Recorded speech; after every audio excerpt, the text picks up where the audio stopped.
All right, welcome folks to Last Week I Learned. This is the newsletter in podcast form. So we're going to talk about 5 articles. I'll keep it short and sweet, and let's dive in. So the first article this week is called The Bedtime Story That Keeps Them Awake. Now, 1, I don't read a lot of short stories. 2, I don't read a ton of fiction, but this really captured me. So much so, actually, that I struggled to sleep after reading it. So warning, it's not that bad, but it had this quality of kind of mildly unsettling in a way that stuck with you. You know, I think a lot of horror tries to go for the big scares. This was a much more subtle, almost psychological scare. Really well done. And the commentary on it is fun as well. All right, next up. Why are stores closing in droves in China's Tier 1 cities? So, first, this is from the wonderful blog Following the Yuan. Highly recommend it. Very interesting. It helps me understand what exactly is happening in China, especially from a consumer behavior perspective. And that is not super well represented. I think a lot of news out of China kind of misses the day-to-day experience. And this is a really great way of seeing it, is digging into how consumers behave. So this was really interesting one, in that it kind of breaks down how shopping malls are changing and rebranding. I think we're going to see this, and we have seen this some in the US as well. I saw this in particular in Los Angeles. I think that's kind of a leading edge where you have places like the Grove, and it's really more of an experience and this kind of indoor-outdoor mix than just the traditional mall. And there's a lot going on, and there's events, and there's this idea of kind of pop-up stores, a lot to keep foot traffic coming. And you're seeing this happen in China as well. I think, 2, what's really interesting here is the idea of Tier 1, Tier 2, I think Tier 3 cities. I think it even goes further. It's really hard to wrap my head around, but there's so many gigantic cities in China that they kind of put them in tiers. Right, in the US, there's really 5 or 10 pretty large cities. In China, this scale is kind of mind-boggling. So that's something I'm still wrapping my head around, but it's good to note that there's this interaction between Tier 1 and Tier 2 cities that we're starting to see here as well. I think this is something in the US we saw as a result of the rise of remote work. Now, we don't classify our cities in the same way, but I think we're seeing similar dynamics. So that is a fun one to read. Next up is Streaming is an Affront to God. So this is a newsletter called Blackbird's Biplane, I think. And it's nominally about fashion, but it's really about culture. And in this case, they take a really deep look at streaming. Now, I was just with some friends a couple weekends ago who are musicians. And it was interesting to kind of hear how they're getting their music out, how they're doing touring. And I think this article really resonated with me.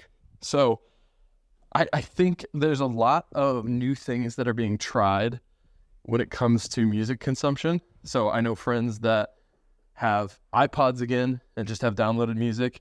I myself only use downloaded music when I'm out of the house. I've been even putting music on my Apple Watch when I go for runs and being kind of phoneless. I don't know that we'll see similar things to TV streaming, right?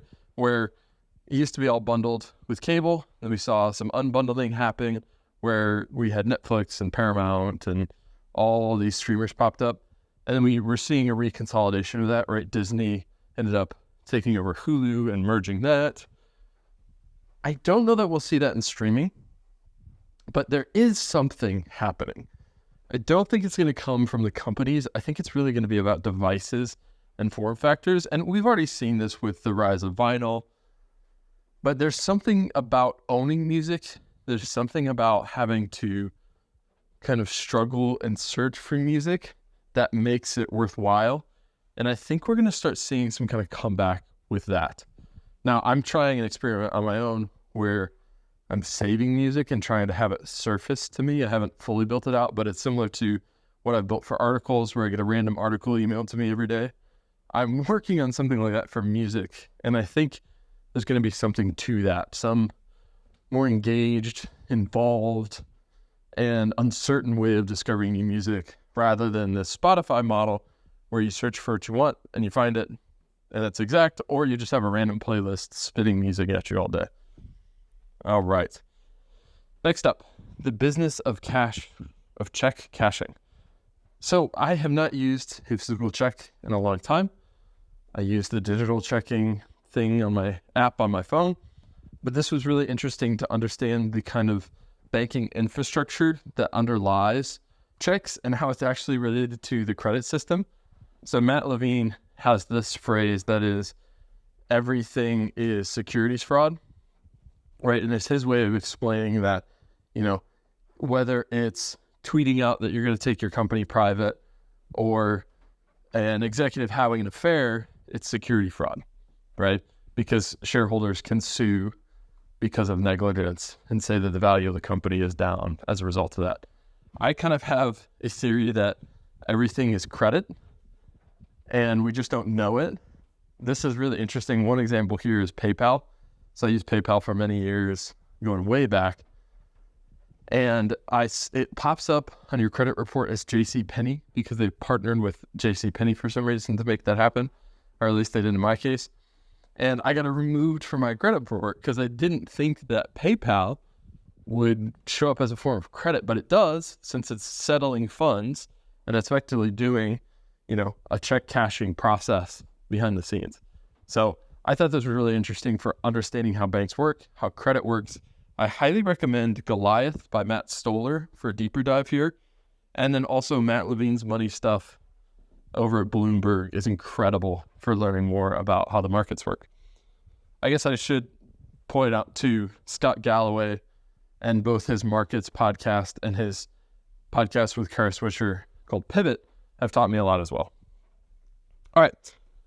Last one is language is a poor heuristic for intelligence. So I've been really struggling with the concept of intelligence recently. I've been reading a great book called Spent, which is applying the findings of psychology and evolutionary psychology to consumer behavior. And so they talk about intelligence and then Ocean, which is the big 5 personality types you can look up. And I really have struggled with the definition of general intelligence. I'm still working through it, but I think part of the reason I'm skeptical about general intelligence is this article.